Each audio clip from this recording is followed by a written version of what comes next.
రోజు carry milk హల్వానైతే చేశాను. ఈ హల్వా అయితే చాలా టేస్టీగా ఉంటది. పిల్లలైనా, పెద్దోళ్ళైనా ఇష్టంగా అయితే తింటారు. నోట్లో ఏసుకుంటే ఇట్టే కరిగిపోతది. వేడి వేడిగా తింటే మరొకసారి అయితే పిల్లలైనా, పెద్దోళ్ళైనా చేపిచ్చుకొని తింటారు. దీని ప్రాసెస్ ఎలా చేశానంటే చూపిస్తానండి. వీడియో స్కిప్ చేయకుండా అయితే చూడండి.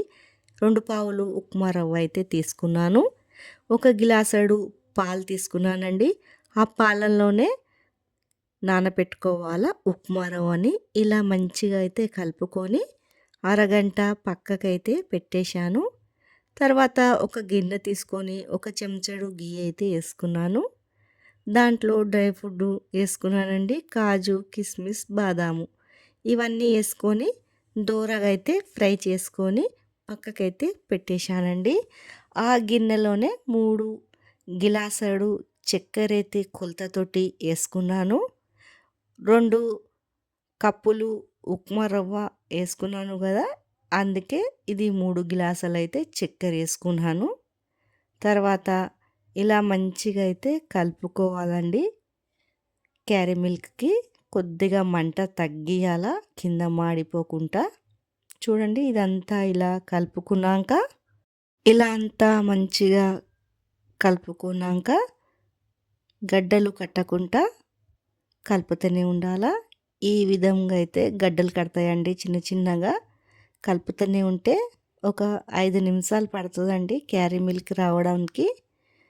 చూడండి, ఈ విధంగా అయితే గడ్డలు కడుతూనే ఉంటుంది. మనము ఇలా కలుపుతూనే ఉంటే క్యారీ మిల్క్ అయితే రెడీ అయిపోతుంది. మంట స్లోగా పెట్టుకొని ఒక చెంచాడు దీంట్లోనే మళ్ళీ గీ అయితే వేసేసుకోవాలా. దాంట్లోనే ఇలాచీలు కూడా వేసుకోవాలండి. చూడండి, ఇలా నేనైతే ఇలాచీ లేదు, సిప్ చేసేసాను. ఇలా అంతా క్యారీ మిల్క్ వచ్చేసాక మనము నానబెట్టుకున్నాం కదండి ఉప్మా రవ్వ పాలల్లో, దీంట్లో అయితే వేసేసుకుంటున్నాను.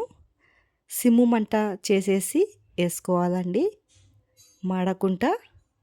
చూడండి, ఇదంతా మంచిగా కలుపుకోవాలా, ఏం లుండలు లేకుండా. ఇలా అంతా కలిపేసుకొని మంచిగా లుండలు లేకుండా కలుపుకోవాలండి.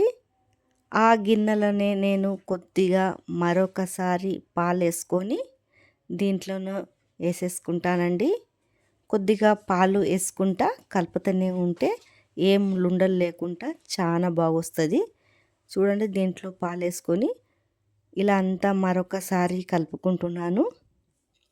ఇది చూడంగానే నోరైతే ఊరుతుందండి. స్మెల్ కూడా చాలా బాగొస్తుంది. ఈ హల్వాదైతే మంచిగా ఉడకనియాలండి. దీన్ని ఇలా అంతా కలుపుతూనే ఉండాలా, మాడిపోకుండా. కింద సిమ్ము మంట మీదనే మరొకసారి పాలైతే వేసుకుంటున్నానండి. ఇలా పాలు వేసుకుంటా ఉడక పెడుతూనే ఉండాలా. చూడండి, ఇలా పాలు వేసుకుంటా మరొకసారి కలుపుతూనే ఉంటే మెత్తగా అయితే ఉడికిపోతుంది. చూడండి, ఇలా అంతా అయితే కలుపుకుంటున్నాను. మీకు కావాలంటే మరొకసారి చెంచాడు గీ అయితే వేసుకోవచ్చు. నేనైతే అంతనే సరిపోయిందండి. మీకు కావాలంటే వేసుకోవచ్చు. ఇది దేవునికి నైవేద్యం లాగా కూడా పెట్టుకోవచ్చండి.